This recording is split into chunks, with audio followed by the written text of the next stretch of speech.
Emisión.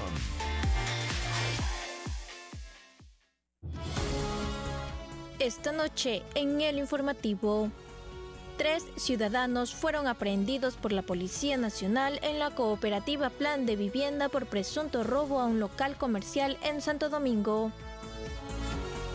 En la sesión de Consejo número 102 se debatió la venta de un terreno ubicado en la ex fábrica de ladrillos a la empresa pública municipal de tránsito. Moradores de la cooperativa Rumiñahui solicitan que las calles del sector sean asfaltadas. En lo nacional, los cortes de electricidad en Ecuador terminarán el 20 de diciembre debido a la recuperación de capacidad instalada, nueva generación eléctrica y la compra de energía a Colombia. En lo internacional, Israel reanuda el juicio por corrupción contra Netanyahu, quien rechaza las acusaciones. Esto y mucho más a continuación.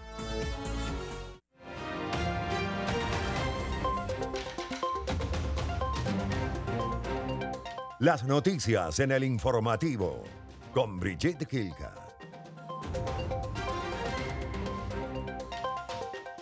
Buenas noches, bienvenidos a la tercera emisión de El Informativo a través de la señal de Majestad Televisión. Conozcamos quién estará hoy en nuestro espacio de entrevistas.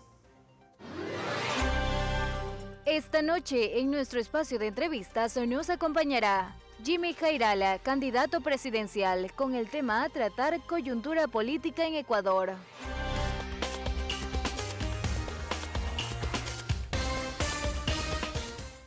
Tres ciudadanos fueron aprehendidos por la Policía Nacional por el presunto robo de un local comercial en Santo Domingo, quienes ingresaron durante la noche al establecimiento para sustraer prendas de vestir, zapatos y otros artículos que fueron recuperados por los gendarmes. 3 ciudadanos fueron aprehendidos por la Policía Nacional en la cooperativa Plan de Vivienda en Santo Domingo, luego de varios allanamientos realizados como parte de la investigación por un robo a un local comercial registrado el 9 de diciembre en horas de la noche, cuando los sujetos sustrajeron ropa, zapatos y otros artículos del establecimiento afectado. Se tuvo conocimiento de un presunto robo ocurrido en un local comercial ubicado en la intersección de las calles 29 de Mayo y San Miguel. Según los reportes iniciales, varios individuos habrían sustraído mercadería del interior de este establecimiento. En flagrancia del delito se realizaron intervenciones en varios inmuebles, logrando las siguientes capturas. Personas aprendidas: José Jordán R.A., de nacionalidad ecuatoriana, de 24 años de edad, quien no registra antecedentes penales. Steven Aldair R.A., de nacionalidad ecuatoriana, de 21 años de edad, quien no registra antecedentes penales. Y Kevin Sebastián C.J., de nacionalidad ecuatoriana, de 18 años de edad y que no registra antecedentes penales. Durante los operativos, la Policía Nacional logró recuperar alrededor de 300 prendas de vestir, 60 pares de zapatos y otros objetos robados, que serán utilizados como parte de las evidencias en el caso para sustentar el proceso judicial contra los involucrados. Indicios asociativos recuperados: vehículo marca Squares, color blanco, mercancía sustraída, 300 prendas de vestir de diferentes marcas, 60 pares de zapatos y 5 terminales móviles.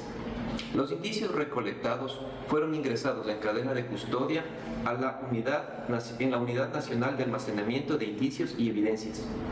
El vehículo también fue trasladado hasta los patios de retención vehicular para su respectiva custodia. El jefe de la Policía Judicial de Santo Domingo informó que la mercadería recuperada tiene un valor estimado de $5.000 e indicó que los detenidos fueron puestos a órdenes de las autoridades competentes para continuar con su proceso legal y determinar las sanciones correspondientes según la ley. La policía desarticuló una banda dedicada al microtráfico de drogas en Guayaquil, liderada por alias Piloso, dejando como resultado la captura de 14 miembros de la organización criminal Los Águilas.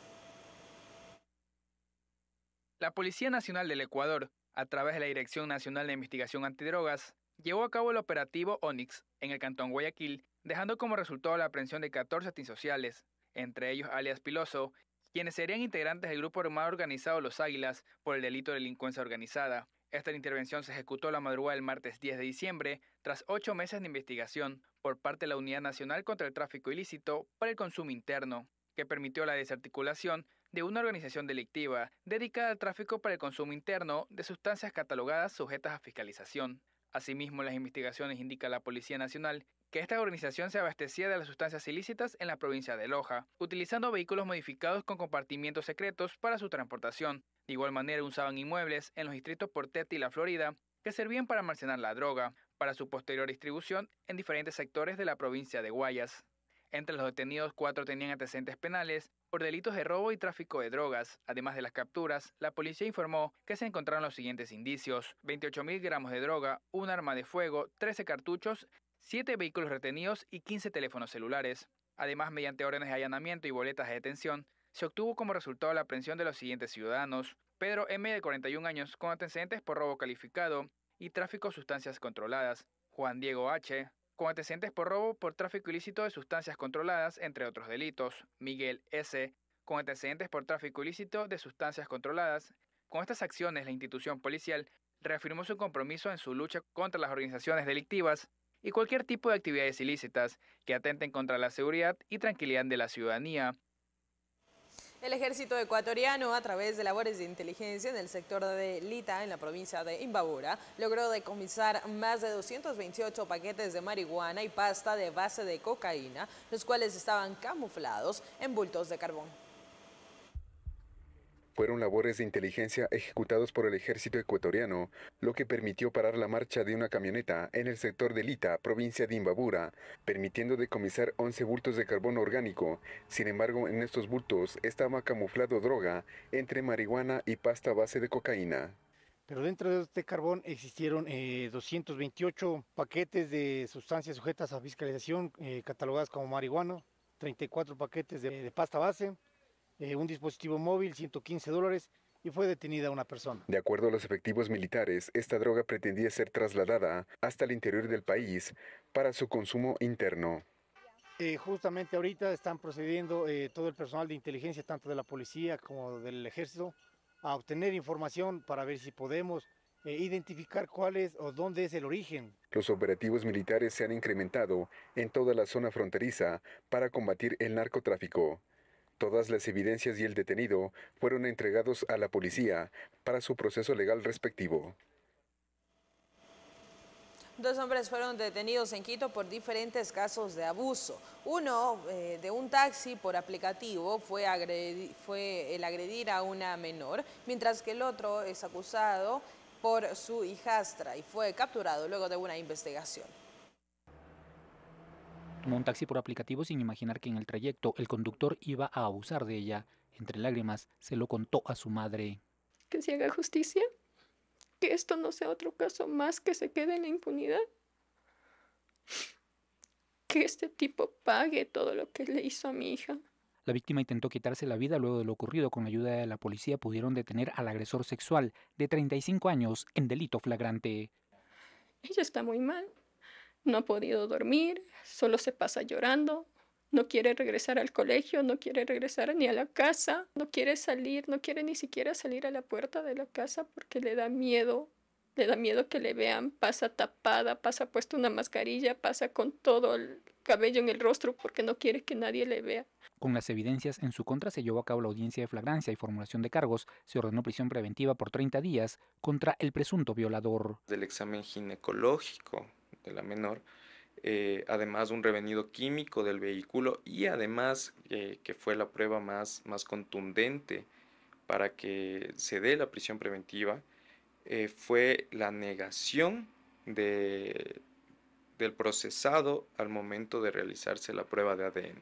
Mientras que agentes de Interpol detuvieron a un hombre que estaba acusado de la violación de su hijastra en España, lo capturaron en Ecuador. Desde que ella tenía 8 años de edad, de acuerdo a la denuncia planteada. No solo que se había dado este tema de la violación, sino que también la niña en ese tiempo que había sido violentada sexualmente quedó embarazada por 2 ocasiones. Ambas víctimas tienen 15 años. De ser hallados culpables podrían pasar más de 20 años tras las rejas.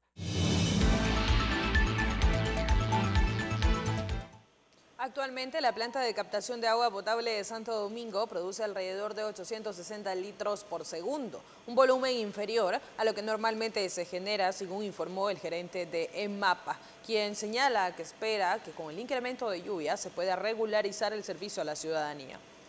La planta de captación de agua potable de Santo Domingo produce actualmente alrededor de 860 litros por segundo. Así lo informó el gerente de la empresa pública municipal de agua potable y alcantarillado, quien detalló que este volumen es inferior a los 950 litros por segundo que se generaban habitualmente, por lo que se mantienen los racionamientos de agua en los sectores que reciben el servicio las 24 horas hasta restablecer los niveles normales de producción. Nosotros estamos tratando el día de hoy 860 litros por segundo, que generalmente estamos tratando unos 100 litros menos todavía. Esperamos que si siguen las lluvias permanentes, yo pienso que en esta semana tal vez podemos regularizar todo lo que es el caudal normal de más de 950 litros por segundo. Nosotros habíamos planificado hasta esta fecha hacer los racionamientos pasando un día en las zonas que tienen 24 horas, ustedes saben eso, pero hasta el día de hoy estamos tratando 860 litros por segundo. Eso significa que si ha llovido, como les dije, solo ha llegado a humedecer la capa vegetal, que no ha sido para un incremento caudal considerable de agua potable. Sobre este tema, el experto en hidrogeología señala que diciembre marca el inicio de la temporada de lluvias en la provincia, con un incremento de las precipitaciones hacia mediados del mes, por lo que se espera que esto contribuya de manera positiva a la captación y producción de agua potable. La época lluviosa en la región, básicamente para Santo Domingo, inicia a mediados de diciembre y termina a finales de mayo. Es decir, nos encontramos en este momento en un preludio para ingreso de la época lluviosa. Por lo tanto, antes teníamos unas pocas lluvias que alcanzaban para un momento de unos 30, 40 milímetros en el mes, muy probablemente.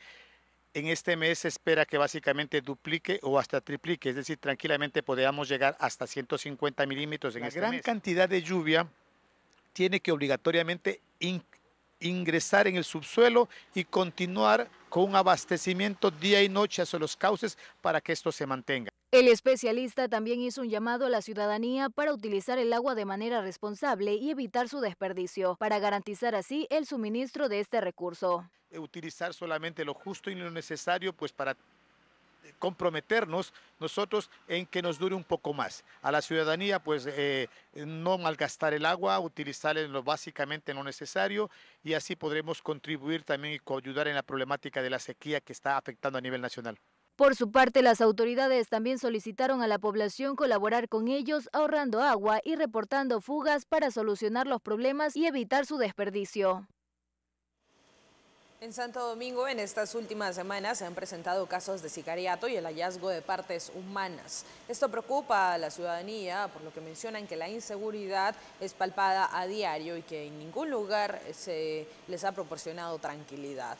Conoceremos acerca de la opinión ciudadana y de las gestiones que realiza el Consejo de Seguridad respecto a este tema. En las últimas semanas, Santo Domingo y sus alrededores han sido territorio para actos delictivos que van más allá del hurto. Esto nos lleva a consultar acerca de cuán seguros se sienten los ciudadanos en sus barrios. Y la realidad que se pudo palpar es que a pesar de las gestiones que realizan las entidades de la ciudad, nuestros moradores temen que en cualquier momento tengan que atravesar por actos que perjudiquen su integridad. Ahorita no se puede casi caminar porque la delincuencia está bastante duro y no lo conocemos si será el vecino o será el de la misma ambiente, del mismo continente, de la misma casa, porque dice un refrán que el cuento sale de la misma casa. Por todo lado todo lado está la gente mala para hacer daño, en todo lado, así estés en la casa propia o adentro, igual no hay la seguridad, es que uno mismo ya, como ya sabemos, uno toca estar cuidado. Saben ir personas disfrazadas de negro en moto, se suben en la vereda y a uno le asaltan. Y por lo general es antes de las 7 de la mañana o 7:30, 8 que salen las chicas de la oficina. Han secuestrado también. En cuanto a la preocupación de los moradores por la inseguridad que atraviesa Santo Domingo, el Consejo de Seguridad Ciudadana mencionó que se encuentra trabajando en conjunto con la policía en el proyecto de las alarmas comunitarias que tienen como fin ser instaladas en los barrios de la ciudad. A través de policía comunitaria se está haciendo acercamientos, seguimientos en los lugares donde más se ha podido intervenir, más aún con el tema de los dispositivos electrónicos que se están dando a conocer a la ciudadanía. Hay que aclarar que en vista a los limitantes de los cortes de energía, no se ha podido abordar el plan de trabajo que se tenía previsto por justamente esta complicación, pero una vez que ya se retome el fluido de energía eléctrica, se retomará el trabajo o el plan que se había planteado como consejo. El presidente de la Federación de Barrios de Santo Domingo manifestó que se evidencia el trabajo de la Policía Nacional. Sin embargo, generalmente hay que tener precaución ya que los actos delictivos suceden en todos los sectores de la ciudad. Como barrio, aquí tenemos, yo diría hasta cierto punto, garantizada la seguridad en el día, todo eso. Pero en la noche hay un poco de dificultad en la calle Río Guayabamba, que es la parte de atrás. Son gente que vienen de otros sectores. Entonces hay que tener mucho cuidado respecto a esta situación. Lo más importante es lo que hace la policía. Para nosotros, trabajar con la policía en los barrios es importante. Por una razón, porque el policía cumple una función y nosotros como ciudadanos cumplimos otra función y esas funciones las unimos y nos damos protección. Son alrededor de 590 alarmas comunitarias y 40 cámaras que estarán en varios sectores de la ciudad. Este proyecto irá de la mano con el ECU 911 y será accesible a la ciudadanía por medio de la aplicación Alerta Global. Mientras el proyecto se desarrolla, la ciudadanía espera que los actos delictivos que han sucedido últimamente vayan disminuyendo porque consideran que el estado en el que se encuentra la ciudad no permite hablar de ciertos acontecimientos. Este martes, desde diciembre, en la sesión de Consejo Municipal número 102, el alcalde de Santo Domingo junto a sus concejales debatieron el tema acerca del terreno ubicado en la ex fábrica de ladrillos. Aquello en referencia a la venta de los bienes a la empresa pública municipal de transporte de Santo Domingo. En la sesión de Consejo número 102, Wilson Erazo, alcalde de Santo Domingo, abarcó el tema de la venta del terreno que se encuentra en la ex fábrica de ladrillos a la empresa pública municipal de tránsito. Durante su intervención, la respectiva autoridad mencionó que el procedimiento es un trámite administrativo. Hice la gestión y yo conseguí que me vendan por prioridad primero a la institución pública que era el municipio. Tuve el honor de ser yo el que pueda hacer la gestión y haber traído, me acuerdo con el compañero ingeniero Álvarez, que era el director de avalúos y catarsos en ese entonces. Y ahí logramos comprar esa propiedad que estaba en remate. Es un trámite administrativo con la potestad del Consejo Municipal de autorizar para hacer este trámite. Aquí no es ordenanza, no hay ni en primera, no hay ni en segunda, es una sola decisión, pues les aclaro, no nada más. Dentro de las intervenciones que se desarrollaron, el concejal Angulo hizo énfasis en que los terrenos ubicados en la ex fábrica de ladrillos es un referente de la historia y que la venta de estos bienes municipales deben tener un fin, ya que al tener alrededor de 50 años viene a ser considerado un patrimonio de la ciudad. Me gustaría saber si es que ya consta en la partida presupuestaria dentro de la empresa municipal de transporte para pagar ese valor que corresponde a los 2.856.000. Ese es un punto. Y el otro punto importante, señor alcalde, dentro de la ordenanza habla de un avalúo de hornos de ladrillos. Aquí nos indica claramente que es un bien patrimonial porque data de la década 1960-1970, tiene por lo menos 50 años de antigüedad. O sea, ¿qué nos quiere decir? Que ahí hay una historia. Finalmente, el pronunciamiento del alcalde de Santo Domingo es que en el trámite administrativo de la empresa pública municipal de tránsito ya se encuentran abiertas las partidas. Una tendrá apertura una vez que sea aceptada la venta por parte del Consejo y la otra tendrá apertura luego para que el pago para adquirir este bien sea por medio de una partida plurianual en el año 2025. Mientras el gerente de la empresa pública municipal de transporte de Santo Domingo señala que los fotorradares seguirán funcionando con normalidad tras la emisión de un oficio por parte del MTOP sobre las competencias de tránsito en las vías estatales del cantón y de la provincia, transportistas solicitan el retiro de estos dispositivos. Tras el oficio emitido por parte del subsecretario de Transporte Terrestre El 7 de diciembre, detallando las competencias de tránsito en las vías estatales del cantón y la provincia, el gerente de la Empresa Pública Municipal de Transporte de Santo Domingo señaló que el documento solo ratifica lo estipulado en la ley y afirmó que el municipio continúa a cargo del control de tránsito en el cantón, al ser de categoría A y al estar respaldado por un convenio tripartito. La competencia de tránsito en el cantón Santo Domingo en todos sus niveles, planificación, administración y control de tránsito, le corresponde al GAT municipal por ser un GAT tipo A. Para convenio tripartito interinstitucional firmado en agosto del 2021, en el cual estamos presentes 3 entidades públicas: Ministerio de Obras Públicas, ANT y Empresa de Tránsito. En cuanto a los fotorradares instalados en distintos ejes viales del cantón y la provincia, el gerente aseguró que su colocación responde al convenio establecido y que estos continuarán operando con normalidad. Además, informó que se están realizando trabajos de mantenimiento sectorizado para garantizar su adecuado funcionamiento y minimizar las afectaciones a la ciudadanía. Ha dicho que se detenga la operación en Santo Domingo. Y este comunicado, yo se los he leído completamente. ¿En qué parte dice que dejen de operar los dispositivos electrónicos en Santo Domingo? El 11 de noviembre entró primero en mantenimiento todo el eje que va desde Santo Domingo por la vía Quevedo. Ese mantenimiento tomó 15 días y ya se acabó a finales de noviembre. En este momento entra en mantenimiento todo el eje de la vía Quirindé. Asimismo se demoran 15 días y vamos a seguir. Y así vamos a ir eje por eje. Finalmente nos tomará la revisión de todos los dispositivos hasta el mes de febrero. Por otro lado, el gremio de transportistas locales mantiene su rechazo a los fotorradares colocados en las vías estatales de Santo Domingo, quienes señalaron que han tenido reuniones con funcionarios del gobierno nacional y esperan que estos dispositivos sean retirados en las próximas semanas. Tuvimos una mesa técnica donde tuvieron delegados del Ministerio de Gobierno, el Ministerio de Transporte y Obras Públicas, Comisión de Tránsito del Ecuador y Agencia Nacional de Tránsito, donde se tocaron algunos temas en cuanto a los radares en Santo Domingo. Los radares obviamente en Santo Domingo tienen los días contados.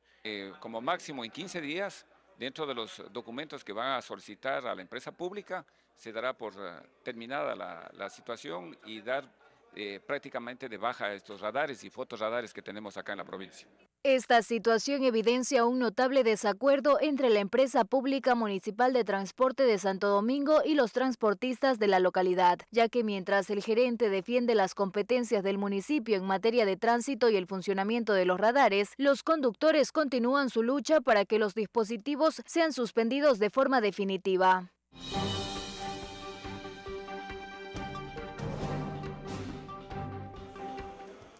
Avanzamos con nuestro espacio de entrevistas. Se encuentra ya con nosotros Jimmy Jairala, es periodista con más de 30 años de experiencia, prefecto del Guayas durante 10 años hasta el 2018 y ahora candidato presidencial por Centro Democrático. Querido Jimmy, buenas noches, bienvenido. Buenas noches, un honor para mí estar aquí. Muchas gracias por acompañarnos. Está acá desde horas Sobre de todo la con tarde. una periodista joven que me alegra mucho que haya excelentes relevos ahora. Mire usted, ahí va dejando la posta usted. Sí. Y ha decidido ir, bueno, no podríamos decir que recién ahora por el camino político, sino ya tiene experiencia política, ha estado también en cargos de elección popular. Hoy salta, da un brinco como candidato a la presidencia de la República del Ecuador. Y lo primero que tengo que preguntarle como candidato presidencial, ¿no le da miedo este reto en medio de esta crisis multidimensional que hay ahora en el país? Bueno, hay algunas cosas de las que hay que cuidarse. Primero, cuidar la seguridad. Mire usted que estoy no por fanfarronear, sino porque la policía tiene normas que tenemos que cumplir todos los candidatos. Pero miedo si no supiera qué hay que hacer, miedo si no tuviera voluntad política, pero tengo voluntad política y sé perfectamente qué hacer para salir de la crisis, más aún que nuestra campaña ha combinado territorio con redes, pero en redes yo no soy el médico que diagnostica, yo planteo soluciones, alternativas, y por eso es que, gracias a Dios, nos está yendo muy bien, porque es una forma de hacer política no muy común, porque la gente es campeona mundial en política para criticar y para diagnosticar, pero cuando le dicen, bueno, ¿cómo? ¿Y de dónde? ¿Dónde está la plata para hacer esto? No tiene respuesta. Nosotros estamos preparados para gobernar, ya goberné una provincia muy diversa como Guayas durante 10 años, con 2 viceprefectas de otros partidos, con un solo alcalde en los 10 años de mi partido y todos los demás consejeros de otros partidos, y lo hice, gracias a Dios, bien. Yo me retiré con 85% de aprobación de gestión. Y luego de eso, pues ha brincado a candidato presidencial, ¿no? Y le digo, hay varios retos que hay que enfrentar. Uno de ellos es la seguridad. De hecho, iba a consultarle justamente de aquello. Usted portó un chaleco por algunas normas que hay que cumplir, ya que los candidatos presidenciales, los binomios presidenciales, tienen acompañamiento de las fuerzas del orden debido a las amenazas que ya han sufrido algunos candidatos. Correcto. Y a lo que ha sucedido, de hecho, porque se hablan también con los hechos. Hubo un magnicidio en nuestro Ecuador las elecciones anteriores, entonces hay que cuidarse. Y no solo hay que cuidarse ustedes, la ciudadanía también tiene que cuidarse. Aterricemos la seguridad en Santo Domingo de los Áchilas para hablar de cómo se trabajará de manera sectorizada, porque de hecho en su propuesta de trabajo hay un punto que es apoyar a los GATS, a los territorios locales, a los gobiernos autónomos descentralizados con la seguridad, o más bien que ellos aporten también a la seguridad y que no sea únicamente una competencia nacional.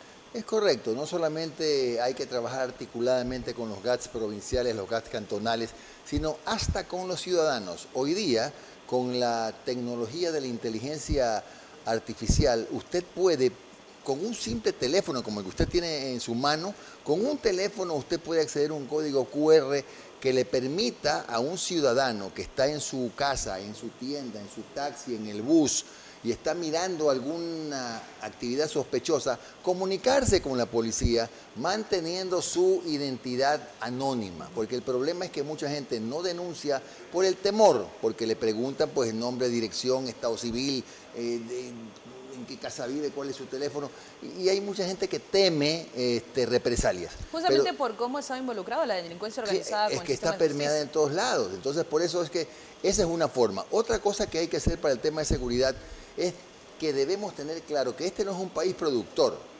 este es un país de tránsito y el más grande de la región ahora. Pero no se olvide que arriba tenemos a Colombia que produce, que tiene 200.000 hectáreas de coca.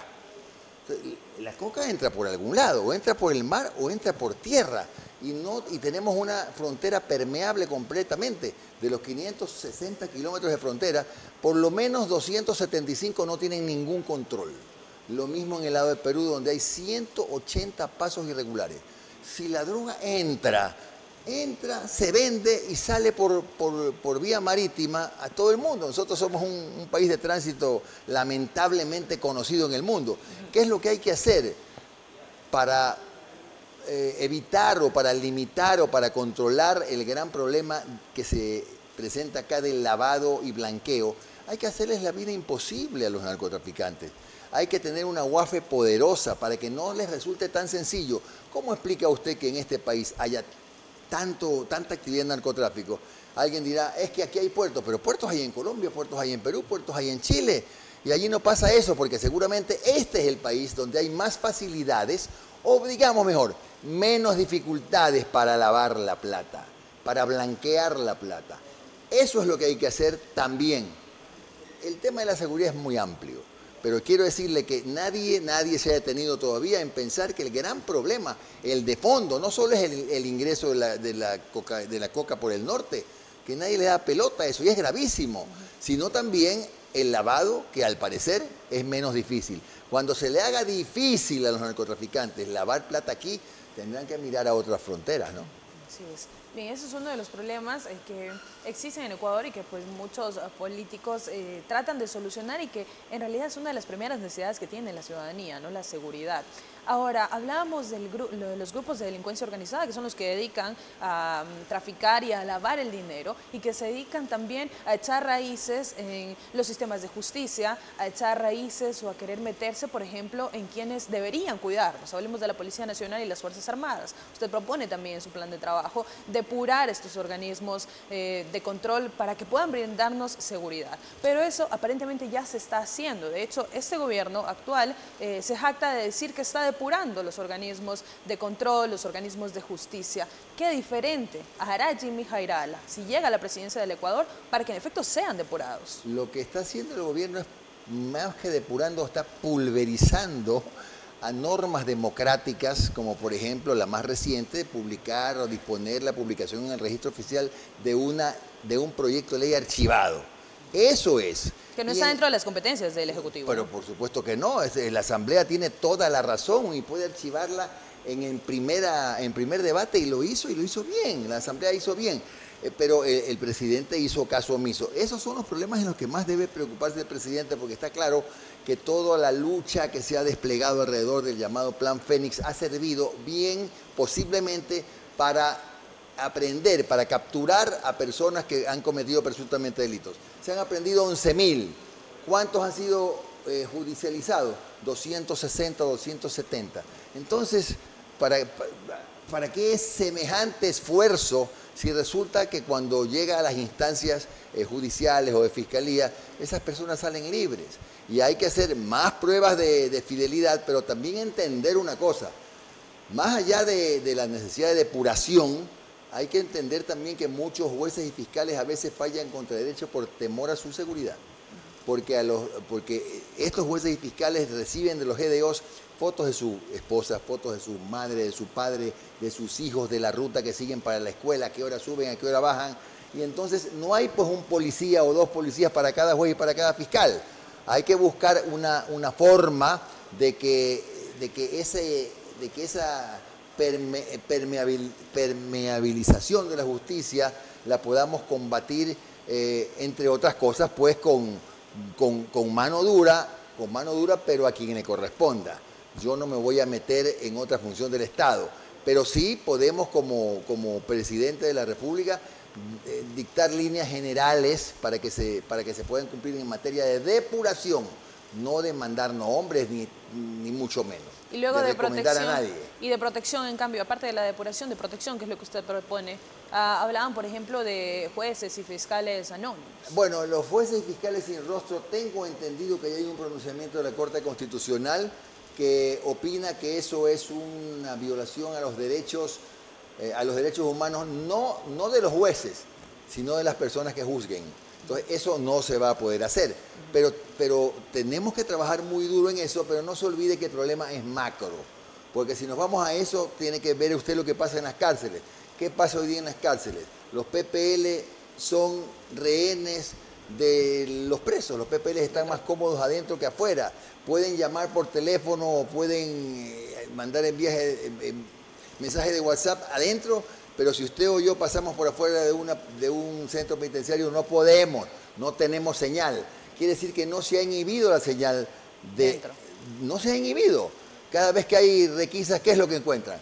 Teléfonos. ¿Y por qué tendría que haber teléfonos si se supone que tienen que inhibir la señal? Porque no está inhibida. Hay que formar un cuerpo policial, así como el GIR, como el GOE, como UNACE, fuerte, respetable, gente de la policía que se prepare, hacer un cuerpo de élite para que sea el que controle las cárceles, uniformados, armados y que los respeten, porque en este momento en las cárceles no mandan los guías, mandan los PPLs. Eso es lo que hay que evitar con esta policía especializada. A pesar de que hay varios centros de privación de libertad, si no todos, todavía en el Ecuador, que están siendo militarizados.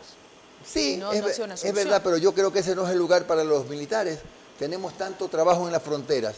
¿Cómo hacemos para evitar que en la frontera norte, que es por donde pasa porque por ahí pasa pues, la coca de Colombia, para que no pase, hay que controlar estrictamente la frontera norte? Eso hay que militarizar. Hay que militarizar los puertos, hay que modernizar los puertos, porque el 85% de la droga que sale del Ecuador o de cualquier país sale por agua, no sale en avionetitas ni en drones, sale por agua. Entonces hay que trabajar muy duro en este tema de los controles, que aquí son muy laxos. Mire, y para finalizar el tema de seguridad, algo que a mí me parece interesante es que se propone, el Centro Democrático propone, pues dar reparación económica a las personas que han sido víctimas de la delincuencia organizada. ¿Cómo solucionar eso? Bueno, mire, eso es algo que se puede hacer, pero créame lo que dentro de toda la planificación de la seguridad es un interesante complemento.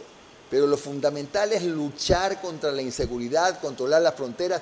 Olvídese de las fantasías estas de que con una base militar va a terminar la violencia. Colombia tiene 8 bases militares. Y el año pasado vendió 150 veces más coca que cuando vivía Pablo Escobar. Entonces, y además, ¿a cuenta de qué tenemos que nosotros adjudicarnos una guerra ajena? Si mañana, por ejemplo, le damos a Francia que instale una base militar en Galápagos luego de una consulta, se reforma la Constitución, supongamos, ok, se desata una guerra y de allí, de las Galápagos, el gobierno de Francia ejecuta alguna operación compleja contra X país que esté en guerra. Ya nosotros somos parte de la guerra, porque eso se originó en territorio ecuatoriano. Entonces no me parece a mí necesario instalar bases militares en el Ecuador.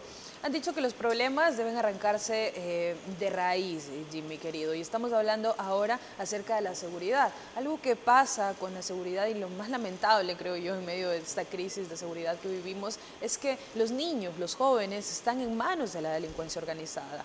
Y han propuesto muchos analistas y muchos políticos también que esto se soluciona, este problema de inseguridad va a solucionarse arrancando a los niños de las garras de estos grupos de delincuencia organizada. Y lo primero que proponen es, por ejemplo, invertir en plazas de empleo, invertir en educación. No solamente en plazas de empleo, no solo en educación, invertir en actividades para los jóvenes como las escuelas deportivas, por ejemplo, como las que nosotros hicimos en la prefectura del Guayas durante 10 años y sacamos a más de 20.000 niños y adolescentes de las calles, de las drogas, del alcohol, del tabaquismo, del ocio, el deporte.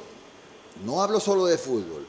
Escuelas deportivas que tenemos que montar en las provincias o en determinados cantones con la colaboración, con el intercambio de esfuerzos con los GAT provinciales y los GAT cantonales.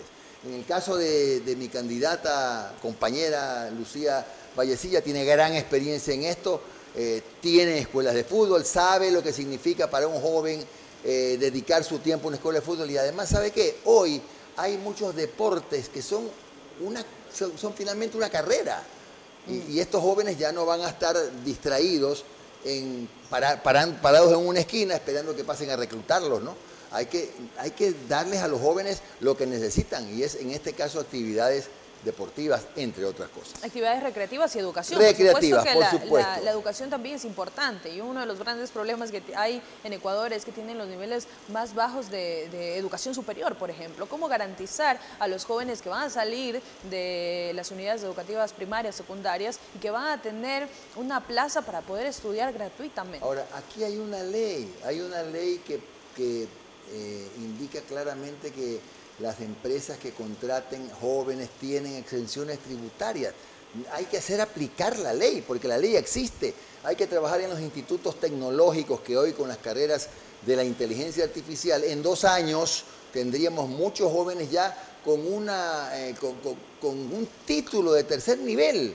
Lo que pasa es que aquí solamente seguimos pensando, y es importante, por ejemplo, para Santo Domingo, fundamental una universidad, pero hay ciudades, provincias donde hay 5 o 6 universidades y no pensamos en los tecnológicos, que son carreras cortas, no solo de inteligencia artificial, otro tipo de carreras cortas que le dan la oportunidad a estos jóvenes de progresar y de tener su título con 2 años de estudio. Y que son carreras incluso más técnicas, que es de fácil contratación. Y además, que es donde más necesitan gente, es donde más necesitan personal. Así es. Bien, eso con respecto a la educación, que por supuesto yo sigo pensando que la educación es la única forma de quitarle la ignorancia a las personas, de sacar también de la pobreza a las personas, porque esto, el darles educación significa posteriormente darles empleo también, ¿no? Hay que trabajar sin duda alguna, y de hecho su plan de trabajo lo propone también, en políticas públicas, en dar incentivos, que ya hay leyes así, en dar incentivos, por ejemplo, a las empresas que contraten a jóvenes, claro, que así sea por medio tiempo. Dar muchos incentivos. La educación dual, por ejemplo. Pero la educación dual, hay jóvenes que en 5º año, 6º año de colegio ya pueden entrar a la educación dual, empresas que les permitan practicar, contratarlos efectivamente con una parte del salario, del sueldo mínimo, y ya salen con experiencia, ya van a la universidad o al tecnológico con una experiencia ganada. Entonces ya es menos complejo para estos jóvenes conseguir una plaza de trabajo. Pero algo que me llamó a mí personalmente la atención es que no se propone solo el empleo joven. Y aquí tenemos que hablar de medidas populistas indudablemente, porque recordemos que el gobierno de Daniel Noboa ganó con esta bandera política del empleo y del empleo joven además, y que iba a dar muchas plazas de trabajo a muchos jóvenes, y de hecho el voto que lo llevó al presidente de la República, me atrevería a decir, fue el voto joven que confió en estas plazas de trabajo, en estas plazas de educación que aparentemente iba a abrir el gobierno de Daniel Noboa. Juzgue usted, querido televidente, si fue o no fue así, si se cumplió o no se cumplió esa palabra. Pero además yo sé, Jimmy, que usted propone no solo el buscar estrategias para que se emplee a los jóvenes, sino también para que se emplee a los adultos mayores, un grupo que es olvidado. Oiga, y más todavía en el sector laboral. No solamente a los adultos mayores, mire, en este país, si usted tiene más de 40 años y no tiene empleo, se quedó en la calle. Es terrible, o sea, yo estoy de acuerdo con la necesidad de estimular y darles oportunidades a los jóvenes, 100% de acuerdo. Pero también hay una población de 40 años en adelante que sí se queda sin empleo, nadie les da oportunidades y es la mejor edad de hombres y mujeres. Entonces tenemos que efectivamente que fijarnos también en eso. Y una cosa que les digo yo con mucho respeto a los jóvenes, el ser joven no es equivalente a ser eficiente. De otro modo tendríamos, este país sería el paraíso terrenal. Elegimos a un joven que lamentablemente se quedó para abril. Antes elegimos a un ciudadano empresario privado, destacado, banquero, que tampoco pudo con el país. Antes elegimos a otro ciudadano que fue vicepresidente, pero que tampoco pudo, porque tuvo 4 vicepresidentes. Entonces, si nos volvemos a equivocar, por eso yo he dicho, el 2025 es un año, es una elección fundamental. Vamos a escoger si nos quedamos a vivir aquí o si nos tenemos que ir. Que de hecho es lo que está pasando con muchos ecuatorianos, que incluso han tenido que morir en las fronteras a causa de que el Estado, que es quien debe garantizar sus derechos de vida, de educación, de salud, de empleo, no ha podido garantizarlos. No, pero oiga, yo uso a veces un ejemplo. Hay comunidades de Chimborazo donde el 65% de los niños y adolescentes sufren de desnutrición. ¿Cómo puede ser eso en el siglo XXI? En el Ecuador, en un Ecuador petrolero, esto es inconcebible. Y sabe que quería hablar justamente también de la desnutrición infantil. Es un problema que se trata de solucionar desde el expresidente Guillermo Lasso y que lamentablemente hasta ahora no puede solucionarse. Hay altos índices de desnutrición infantil en el Ecuador y tratan los gobiernos de solucionarlo y hasta ahora no logran hacerlo. Para empezar, porque ni siquiera tienen bien censado al país. Entonces, ¿cómo trabajar por la desnutrición infantil y por el futuro de esos pequeños? Para empezar, como usted dice, no están censados. Y así como no están censados, por ejemplo, los jóvenes que tienen cuadros de desnutrición, tampoco están censadas las personas con discapacidad. Y usted no tiene la idea más remota de cuántos jóvenes y adultos padecen alguna discapacidad. Nosotros hicimos un trabajo muy interesante en la prefectura, que fue un centro integral de equinoterapia con 16 terapias en el mismo lugar. Fue un éxito, lo levantó lo dio de baja la administración socialcristiana, lo ha retomado la actual prefecta, que a pesar de que no es de mi partido, aplaudo que lo haya hecho, pero jóvenes con desnutrición, jóvenes, adolescentes que sufren discapacidades, aquí son de los más relegados en este país. Lo que hay que hacer para empezar también es respetar lo que dice la ley en cuanto a las asignaciones. Ya sabemos que para el próximo año posiblemente para el próximo periodo, están retirando $1.000 millones del presupuesto de salud y $1.000 millones del presupuesto de educación. Inconcebible. Que es en lo que más inversión debería haber. Por supuesto. Mire, y hablando de los centros de salud, las denuncias de la ciudadanía llegan a diario hasta los medios de comunicación. Específicamente yo trabajo en un medio de comunicación, de que no hay medicinas en los hospitales, de que no hay cosas tan básicas como una jeringa, una gasa, que les envían a comprar cosas básicas como alcohol, por ejemplo. Entonces, esto hay que solucionarlo también, porque el Estado dice que está solucionado, pero no es así. El problema es doble. El primer problema es el recurso, que siempre llega tarde, malo nunca. El segundo es la corrupción. Cuando ocurre que el sistema de contratación pública hace tan complejo todo, nadie quiere firmar. Entonces hay procesos que se quedan parados. 1 mes, 2 meses, se desabastece el hospital porque ningún funcionario quiere firmar, porque inmediatamente está en la mira de las instituciones de control. Entonces, eso es un tema que a lo mejor algo está fallando ahí. Y el gran problema, el de fondo, es que cuando hay caos, los que siempre salen ganando son los 3 o 4, los mismos siempre, que son los proveedores del Estado, siempre son los mismos. Entonces son cosas que necesitamos corregir. ¿Por qué no trabajamos en un gran programa para reinsertar los medicamentos genéricos? Hay una ley viejísima de medicamentos genéricos. Los medicamentos genéricos cuestan hasta la mitad. Entonces, en lugar de la marca, y eso sabe que no le va a molestar a ningún laboratorio, porque van a ganar en volumen de venta. Y va a ser un buen negocio para todos y va a haber plata circulando. Pero yo considero que es necesarísimo empezar a trabajar en medicina genérica para que no se desabastezcan los hospitales. Además, una buena asignación de los recursos, ¿no? El Estado, por ejemplo, tiene una deuda altísima con los centros, con el IES, por ejemplo, con clínicas privadas que brindan el servicio. Le debe muchísimo, por supuesto, también a los centros de salud pública, en donde no ha implementado, por ejemplo, los recursos necesarios para poder invertir en herramientas, para poder invertir en personal, incluso para poder invertir en suministros. Les debe a las dializadoras, les debe a los centros como Solca, por ejemplo. Entonces, esta asignación de recursos es importante que se tenga pensada de mejor manera. Usted nos dice ahora que se va a reducir incluso el recurso para educación y salud. El problema es que el Estado ecuatoriano, para mantener las cifras macro bien y para que nos sigan prestando plata, para seguir inflando la deuda interna y externa que hoy está en 86.500 millones de dólares, quiere tener esas cifras bonitas, ¿no? Y destina gran parte de los recursos no a la obra pública, sino al pago de la deuda. Hay que buscar negociar por lo menos con un grupo de nuestros acreedores una moratoria para tener 3 años, 4 años de respiro, no pagar intereses, no pagar capital y reanudar el pago al 4º año para poder dinamizar la economía, que lo que nos ahorremos en pagar 1.000 millones, 1.200 millones, sirva para inyectar dinero en el mercado, porque está rota la cadena de pagos. Bien, y finalmente, candidato, la cereza del pastel en Ecuador en medio de toda la crisis que vivimos, crisis económica, crisis de salud, crisis de seguridad, ahora es la crisis energética. Algo que pudo haberse previsto ante los ojos de varios analistas energéticos, que el mismo presidente de la República dijo que había una solución y que iba a implementar esa solución y que ahora vemos, un año después, que no ha podido hacerlo. Esta crisis energética es algo que seguramente va a tener que también ser lidiado por el gobierno que asuma en 2025.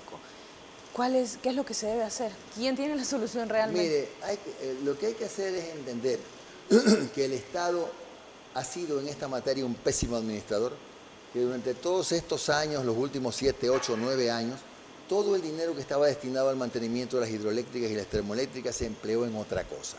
Que la mitad del parque térmico es chatarra. ¿Cosas que eran prioritarias o no? Pero claro, el mantenimiento. Se implementó, usted me dice que esos recursos se los puso en otra cosa, ¿algo que era prioritario o no? Por eso es que hay que hacer una auditoría de la deuda, a ver si esa plata que entraba supuestamente para este tipo de cosas se la desvió a otra parte.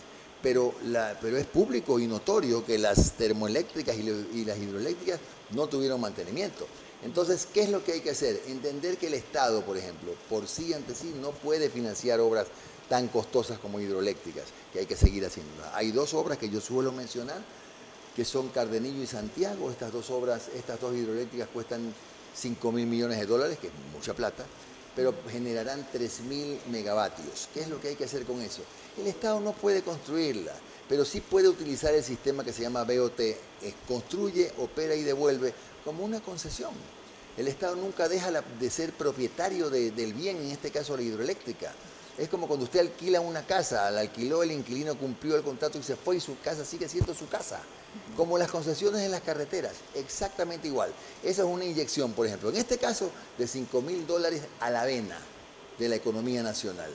Y así hay que hacer con otros proyectos hidroeléctricos, proyectos eólicos, parques termoeléctricos, parques de energía solar, que hay tantas obras o tantos proyectos que están archivados y que hay que activarlos, pero entender que eso no lo puede hacer el Estado y que tiene que hacerlo o en asociación con la empresa privada o concesionar en la empresa privada. ¿Usted cree de verdad que el 20 de diciembre van a terminarse los apagones? A ver, yo deseo que terminen los apagones, pero tengo claro que si se van a terminar no es porque haya llegado generadores, ni plantas térmicas, ni nada de eso, es por las lluvias.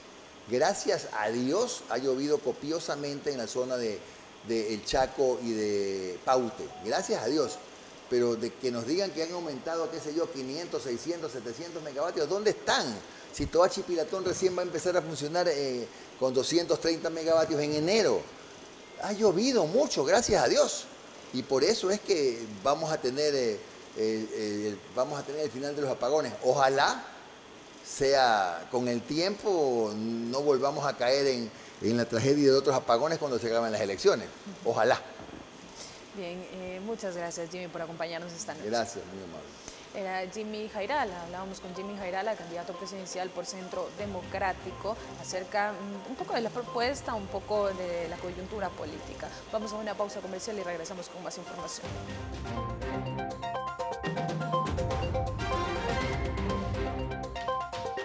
No te olvides, la Prefectura de Santo Domingo de los Áchilas recuerda que previo a la revisión técnica vehicular debes realizar el pago de la contribución especial de mejoras en cualquier agencia o punto de pago del Banco de Pacífico, presentando la matrícula del vehículo. $6 para motos y $12 vehículos. Vehículos de propiedad de adultos mayores y personas con discapacidad tienen exoneración del 50%. Con tu aporte contribuyes a la realización de más obras en la zona rural de la provincia. Gobierno Provincial de Santo Domingo de los Áchilas.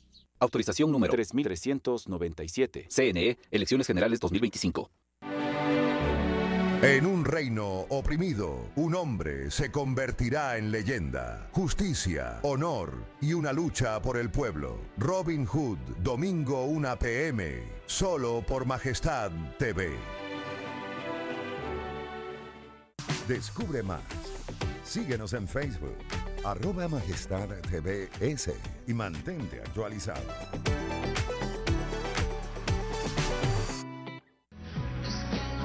Un criminal imparable, una misión personal y una carrera contra el tiempo. La venganza nunca fue tan letal. Venganza letal. Domingo 3:40 p.m. Solo por Majestad TV.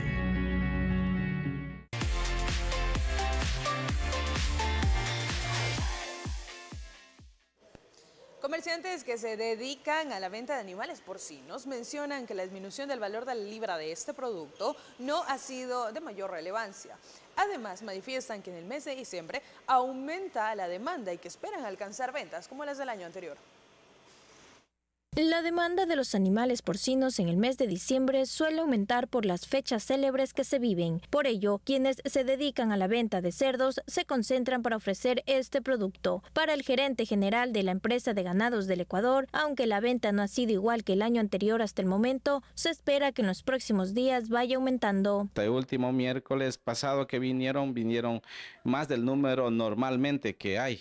Obviamente los precios han mejorado en cierta parte, de acuerdo a lo que va el consumo, ¿no? También hay que entender que el consumo no es igual que el año pasado porque con la escasez de la energía eléctrica no pueden guardar, almacenar.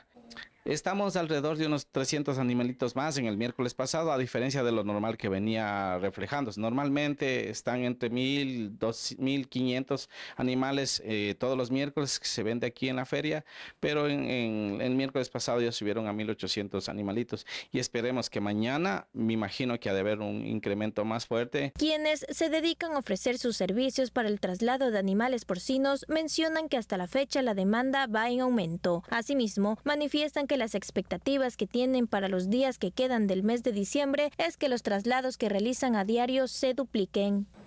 Le comento que totalmente está más cambiado, está mejor el movimiento, hay más salida. Yo soy transportista, pero me doy cuenta del movimiento que hay, porque a uno le dan fletes, de toda clase de animales, tanto el chancho como el ganado. Hay harta demanda en carne. Es de ley porque siempre llega Navidad y fin de año siempre hay más demanda. Hay harta demanda en carne. En cuanto a los precios, la disminución no ha sido representativa, pues el año anterior la carne de cerdo se encontraba en aproximadamente 1.28 a 1.30 la libra y este año el valor se encuentra entre 1.18 a 1.20 la libra. En cuanto a las próximas ferias de animales porcinos, las autoridades encargadas de gestionar la venta de cerdos manifestaron que por motivos de sanidad se realizarán los próximos eventos marcando delimitaciones y que las fechas serán publicadas en su página oficial. Habitantes de la cooperativa Rumiñahui solicitan con urgencia a las autoridades que se gestione una obra para las calles secundarias de este sector, ya que es una zona utilizada para dirigirse a varias unidades educativas. En la cooperativa Rumiñahui, las calles secundarias del sector se encuentran llenas de maleza y piedras. Quienes son visitantes de esta localidad sugieren que las autoridades correspondientes realicen un asfaltado, ya que es una zona muy transitada. Que yo sí quisiera que las arreglen, que venga pues, el municipio a arreglar las calles, más que todo esta de aquí. Yo no vivo aquí, aquí viven mis papás, pero sí, esta calle se sabe llena de puro, de montes, se llena de basura. Ahorita está bonita porque recién la han limpiado, han venido las máquinas, han limpiado, ya está comenzando el monte. Esta calle sí la quisiera que la adoquinen, la pongan bien bonita. Los habitantes manifiestan que solicitan que el patrullaje por la localidad se realice con mayor frecuencia, pues mencionan que a veces prefieren permanecer en sus hogares por temas de seguridad. A esta hora es tranquilo, la seguridad a esta hora en el día es tranquilo, o sea, no hay problema de delincuencia y es por la gente que está también bastante en la parte de allá del Boli. Circula mucha gente por aquí, pero en la noche ya no se puede transitar. En la noche es muy solitario. Los moradores de la calle Rocha, ubicada en la cooperativa Rumiñahui, esperan que su petición sea atendida por las autoridades. Esto lo hacen porque el sector es un punto de cruce que utilizan tanto estudiantes como padres de familia para dirigirse a distintas unidades educativas. Habitantes de la cooperativa 24 de septiembre solicitan que a las autoridades pertinentes que se gestionen obras para este sector. Esto se debe a que el cambio de clima ocasiona enfermedades en quienes son parte de esta localidad. La cooperativa 24 de septiembre se encuentra con las calles en mal estado, llenas de maleza y baches que acumulan agua de lluvia. Los moradores de este sector manifiestan que cualquier temporada es perjudicial para su salud, pues el exceso de polvo o las lluvias ocasionan que contraigan enfermedades. Sí puede ayudar el alcalde Wilson Erazo a adoquinar el pavimento, porque cuando hace mucho solazo se levanta el polvo y la ropa lavada se hace puro polvo. Y dentro del cuarto también está polvo y cuando llueve está puro lodo, así como la gripe. Y cuando salimos hacia la escuela, tengo que salir de abajo a coger el bus. Y ahí siempre se salpica lodo a los uniformes, como son blancos, y se ensucia. En cuanto a la inseguridad, hay moradores que prefieren no salir en horas nocturnas y solicitan que el patrullaje por la localidad sea con mayor frecuencia. Así dice. Como yo ya entro retirando de la escuela a las 5 de la tarde, de ahí ya no salgo. De ahí salgo a estas horas. Sí que de rondando, porque a ver si salimos de mañana. Los habitantes de la cooperativa 24 de septiembre hacen un llamado a las autoridades para que se realice una gestión que permita un asfaltado de las calles del sector. Además, mencionan que les gustaría que la presencia de los servidores policiales por las calles de la localidad sean consecutivas. Gustavo Massú es el único de los 8 procesados en el caso Odebrecht que iniciará el pago de la reparación integral al Estado ecuatoriano por la trama de corrupción generada por la constructora brasileña. El Tribunal de la Corte Nacional de Justicia, presidido por la magistrada Mercedes Caicedo, aceptó la fórmula de pago presentada por Gustavo Massú, uno de los 8 procesados en el caso Odebrecht, para cubrir los $860.930 que le corresponden de los $33.4 millones que fueron establecidos como reparación integral a favor del Estado ecuatoriano en relación a la trama de corrupción generada en el Ecuador por la constructora brasileña Odebrecht. Que este tribunal acepta la fórmula de pago propuesta, realizará el levantamiento de las medidas, de ser el caso, cuando se realice el primer pago que se ofrece consignar en el plazo máximo de 8 días, quedando pendientes de pago aproximadamente $666.000. En primera instancia, Gustavo Mazú pagará $200.000 en un plazo de 8 días. Posterior a ello se generará la hipoteca de los 3 bienes entregados como garantía y con eso se cubrirá la deuda pendiente.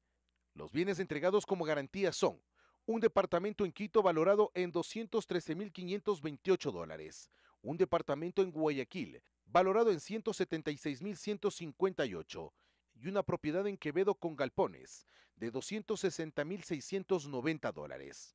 Honorables miembros del tribunal, la Procuraduría General del Estado agradece su rol como garantes en esta etapa de ejecución con el fin de precautelar los intereses del Estado. En caso de que exista algún incumplimiento, inmediatamente se procederá con el embargo de los bienes entregados como garantía.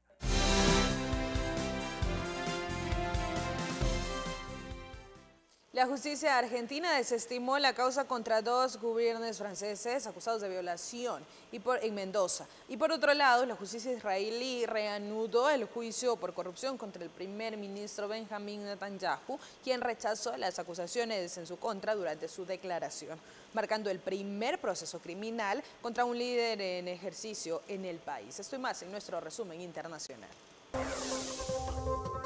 Un grupo de adultos mayores venezolanos protestó este martes al cumplirse 1000 días sin aumento de pensiones y salario mínimo, fijados ambos en 130 bolívares, equivalentes a $2.66, para exigir a la Comisión de Derechos Humanos del Ministerio Público que emita un pronunciamiento definitivo sobre el incremento en las pensiones que dice requiere este sector de la población. La justicia argentina dictó el martes el sobreseimiento de 2 jugadores de la selección francesa de rugby que habían sido acusados de violación por una mujer en la provincia de Mendoza en julio, informó el abogado de la defensa. Un grupo de expertos anticorrupción en Panamá apostaron este martes por tener nombramientos más transparentes en los cargos judiciales a través de una mayor participación ciudadana y de los medios de comunicación para fortalecer las instituciones. El primer ministro israelí Benjamin Netanyahu rechazó este martes las acusaciones en su contra al declarar por primera vez en un juicio por corrupción, el primer proceso criminal en el país contra un jefe de gobierno en ejercicio. Conozcamos quiénes serán nuestros invitados el día de mañana. Mañana, en nuestro espacio de entrevistas, nos acompañarán Ramiro Abad, presidente de la Federación de Comerciantes 3 de Julio. Con el tema a tratar, ¿es legal la reubicación de los comerciantes de la peatonal 3 de Julio? Paola Punguil, responsable de epidemiología de la Oficina Técnica La Concordia. Con el tema a tratar, casos de tosferina en la provincia y medidas de prevención. Lorena Cuellar, subdirectora de rentas de la Municipalidad de Santo Domingo, con el tema a tratar, patente municipal y socialización sobre nueva ordenanza. Así finalizamos esta tercera emisión del informativo. Muchas gracias por acompañarnos. Buenas tardes.